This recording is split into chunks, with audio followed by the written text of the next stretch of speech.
Thank you so much for everything. I want to give you one specific thing that I'm thankful for. I'm a flight attendant and music teacher, vocal coach.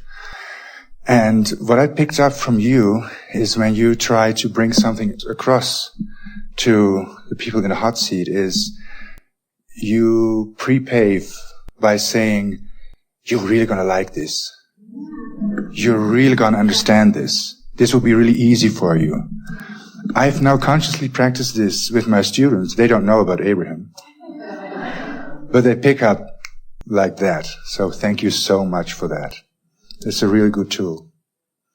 It's the best tool. Because you're offering it with no resistance, and so it's nearly an instant manifestation, isn't it? Because the moment that there is a situation where they feel I want to teach them something, they feel a little bit uneasy, but then I take that I prepave for this uneasiness not to manifest by saying that, and it's delicious. Esther and friends were coming from the airport here yesterday. We were looking for you yesterday. We came on Lufthansa. The driver was very talkative and interesting. And Esther loves hearing about people, what's going on with you. And so she was asking him some questions, and he was talking about property that he's gathered, and he wants it to be a facility where troubled teens can be in a sort of family setting. And as he talked about it, Esther felt herself moved by it. She likes the idea of someone shining a positive spotlight on someone who hasn't had a positive spotlight shined, maybe. And then she said, "What's the name of your ranch?" And he said, "It's called Last Chance." And she said, "Oh." And then she got out her book and she said, "How about First Hope?" Or New Beginning? Because she is understanding that expectation of the mentor is everything. Yes. If you're trying to club your students over the head with your awareness that they're probably not going to do very well at this, or that it's hard, you should go fishing. Or that it's hard. But when you know what their potential is, and you know what you have the ability to inspire within them, and you know not only the thrill of it, but the certainty of it. Yes. Oh, that makes you a really good mentor. I got that from you. It's a little bit of a heavy subject, but I really do want to talk about it. I mean, want to hear you about it. It's about manifesting sickness. In my past, I have been manifesting sickness, but I am right now extremely healthy. And I realized that I prepaved then for this incredible, hysterical, joyful health power that I feel right now. So, can you leave it at that? Yes. Could you leave it right there? In other words, all of this is so good. Could that have contributed? Yes. And then was it worth it? Yes. So, well, but the thing what is, else do you want to talk about? Well, I knew you were going to say this. I knew you were. That's why. Well, we knew you knew, and we didn't want to disappoint you. No. But I'm not going to go there. I'm not going to go there. It's just that people who know me from then, when I was there. You went there, didn't you? You went there. Just a little. You went there, didn't you? Just a little. You went there. Yes. No, but we're going somewhere else. We're going right there. Hurry. Yeah. So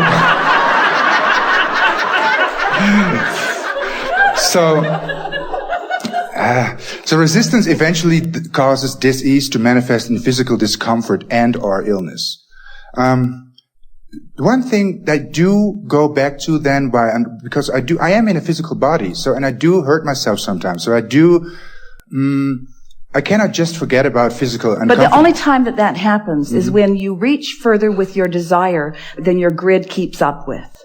Wow. That's always an accurate statement. Okay. In other words, if life causes you to put more in your vortex than your ability to stay up with your grid, then that's when you stub your toe and more. I totally get that. But now one thing specifically. For instance, I used to smoke. I had a big resistance against it, but I couldn't stop. I never manifested any illness in my lungs. I manifested a disease somewhere else. Now I gave up smoking 8 months smoke-free, yes. And I'm really happy about that. But, so, is there a relationship between a specific disease and a specific resistance? So, if I have resistance in a specific, for instance, if I feel like people are on my skin, do I then get skin problems? The specifics of what you think about. So let's start in another place.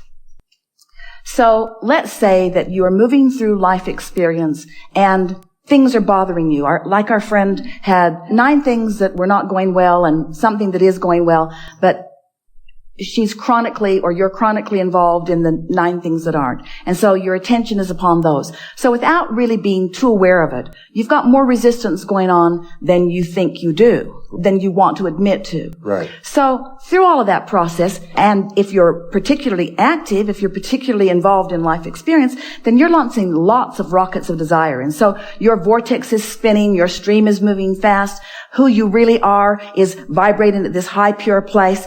But more and more things you're using as your excuse to not be vibrationally up to speed with that. Mm-hmm. So then, in the same way that you are really not aware that you were specifically creating and specifically holding yourself apart from what you're wanting, you're also probably not aware that you're giving attention specifically to things that you're pushing against. And the way things manifest, wanted or unwanted, something specific does not come to someone who hasn't activated the specifics of that vibration within them. That's just the powerful, clear, law-based statement that we must make. But I was very resistant against my own smoking, but I didn't manifest anything there. I'm not very specific against my skin, but I did manifest a skin problem.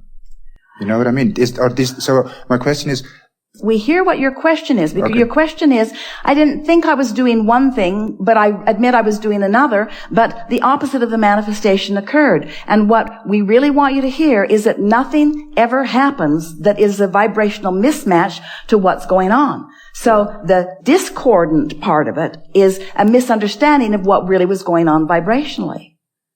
Sometimes... So what was going on vibrationally? Let's start in this place. Sometimes you don't really know that you want something until you really know that you don't want something. Oh, yeah. Sometimes you don't really know that you don't want something until you really know that you want something. Mm-hmm. And so, attention to what you want. Sometimes you're picking up that stick thinking that you're giving your attention to what you do want without realizing that you're pushing against what you do not want. We don't want to get too heavy into this. You said it's a heavy subject because this is one of the reasons that we moved from calling this gathering the art of allowing rather than the science of deliberate creation. Because as you get so specifically focused, as you try to contemplate every single thought that you're thinking and put it into some sort of category about whether I thought it more than others, mm-hmm. We just want you to understand that nothing manifests that is out of vibrational whack with what you've got going on. This analogy that we're going to offer you here is going to answer your question completely. You may have heard us say that what manifests is always a vibrational match to what you're thinking and feeling. It always is. And then we take it further, and it's easy for you to understand this, that what manifests in your dream state, what you're dreaming about, is also a manifestation of what you're thinking and what you're feeling. But we want you to focus for just a little bit that your dream and your real life experience, but it's easier to hear it about the dream. Your dream is showing you a perfect representation of the essence of what you've got going on vibrationally. But the details fill in with what you've been thinking about recently. Sometimes people will say, I had this dream and it was weird because it was people I didn't really know or it was about this specific thing that I saw that on television the other day, or I saw that in a magazine the other day. So you're filling in the details with stuff that's still active within you. But the happening within it and the way the dream caused you to feel is the true meat and substance of the creation, as is what's manifesting. And so the details of it, they're just the filler. you see. It's sort of like the plot to the movie is the plot. Right. And then they put all that other stuff in just to make you feel like you got your money's worth with all the action scenes. Helpful? Very. Can I ask another question? Yeah. This is about the individuality or the personality after croaking. I have this, I'm not expecting to grasp this completely after your answer. I don't think it is graspable at all because we are in this time-space reality and we're not supposed to grasp it completely. But well, it is graspable. For you. For you. It is. It is. And here's how. Do you want to speak further or should we jump right in? Jump in. In this sense, if you are standing in your humanness and you are looking at where you think non-physical is and trying to contemplate what's going on there, that's not graspable because you, from where you are standing, can't achieve a vibrational frequency to put you out there where you think out there is. Exactly.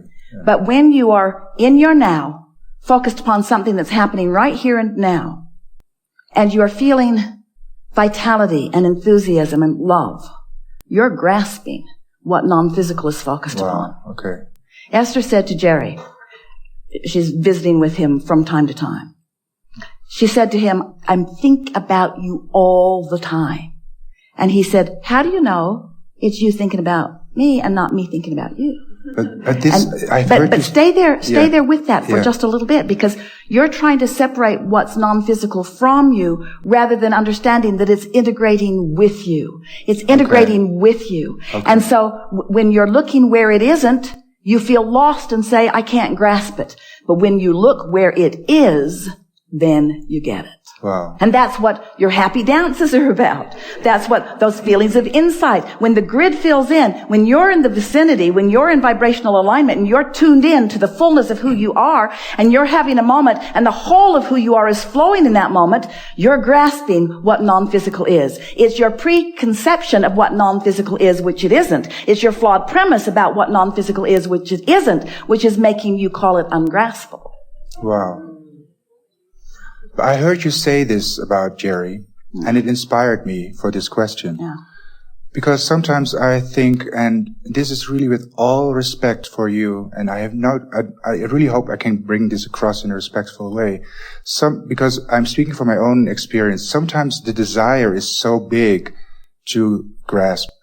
But think about it. That's because a desire has two ends of the stick. There's the fulfillment of the desire, and there's the not yet fulfillment of the desire. And so if you're really vibrating on the it hasn't manifested yet end of it, then of course it can't fill in. But isn't it wishful thinking, I sometimes think?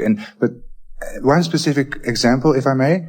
I have, my bike is from my... Well, we're going to interrupt just briefly on the wishful thinking thing. Okay, please. Wishful, hopeful isn't quite there. Believing, knowing is. Yeah. So wishful thinking doesn't get it done, does it? Wow. Okay. I know when I'm on my bike, I've mentioned my bike before. The bike is from my opa, from my grandfather. My grandfather always used it to feel free.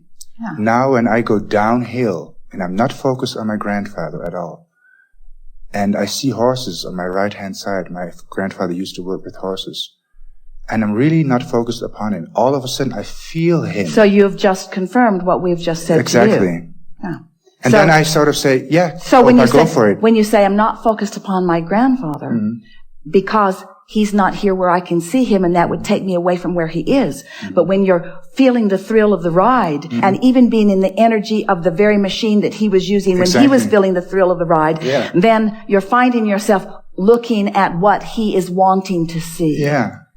That's what we call looking at the world through the eyes of Source. And there are so many, not just your recently dearly departed, there are so many non-physical energies. There is nothing. That's what infinite intelligence is. There is nothing that you could want information about that when you focus upon it, anyone who was involved in it and out here on the leading edge, you got to understand, those people who have reemerged into non-physical are staying up to speed with the projects that they were involved in. And when you find an interest and you throw your interest into your vortex, when you get into your vortex, you meet up with them. Right. And the way you meet up with them is when your grid fills in with their ideas, you see. Yeah.